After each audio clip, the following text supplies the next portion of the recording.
Hello. Punta natin yung pangalawa nating friends.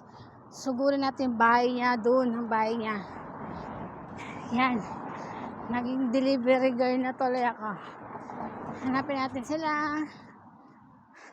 Hi! Ito ang number 2. Halika dito. Ito na guys, ang friend ko. Nibigay ko yung aking pasalubong. Kung akala mo galing sa ano ito. Sa plastic na puti. Akala mo galing abroad, no?